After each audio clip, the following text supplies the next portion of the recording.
First, though, it's time for a few underreported holy mackerel stories in today's news. The next leader of the free world and his family arrived in D.C. over the weekend, and they are living in a hotel room. The Obama kids, Sasha and Malia, started school today at their new school in Washington, so the family had asked to move in this weekend to Blair House, which is right across the street from the White House. It's the official guest house of the president. It's where heads of state and visiting dignitaries stay. As reported a couple of weeks ago, the response from the White House to the Obama's request was no. The White House said no to the Obama family. You are not welcome to use Blair House. It's booked. It's booked? We called the White House Office of Protocol today to find out just what is going on at Blair House that cannot be rescheduled or pushed back or moved elsewhere to make room for the new president of the United States and his family. The Office of Protocol would not give us the schedule of events, but the First Lady's spokeswoman did tell us that President and Mrs. Bush had, quote, graciously offered the Obama family the opportunity to stay at Blair House starting January 15th. Which is 10 days after the Obama girls start school. They actually used the word graciously about themselves. So, in the meantime, the Obamas will have to stay at a hotel. They are staying at the Hay Adams Hotel at 16th and H. It actually does look like a rather gracious place.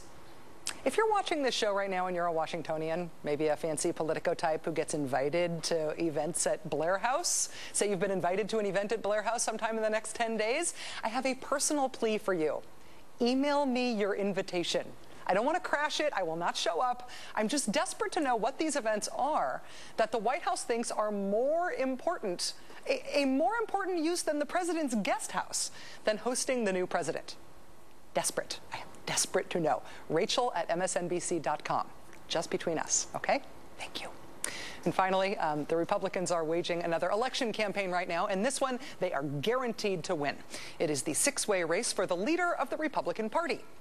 Today, the candidates held their first ever RNC chair candidates debate at the National Press Club, sponsored by the League of Women Voters or a national media organization. No, this is the Republican Party chairmanship we're talking about. So the debate was sponsored by Americans for Tax Reform, a group run by a man who says he wants to get government down to the size where he can drown it in a bathtub. One highlight of today's debate was the current chairman, Mike Duncan, admitting that President Bush's biggest mistake was the prosecution of the war. Former Maryland Lieutenant Governor Michael Steele listed a few mistakes: the war, Katrina, the bailout.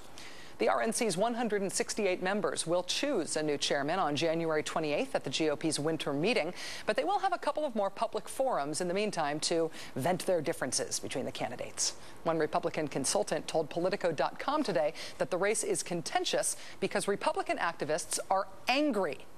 The actual quote from this consultant, quote, "Some people are bleeped off at Americans for Tax Reform President Grover Norquist. Some people are bleeped off at the Conservative Steering Committee. Some people are bleeped off at RNC Chairman Mike Duncan. Some people are bleeped off at social conservatives. The social conservatives are bleeped at leaders in Congress.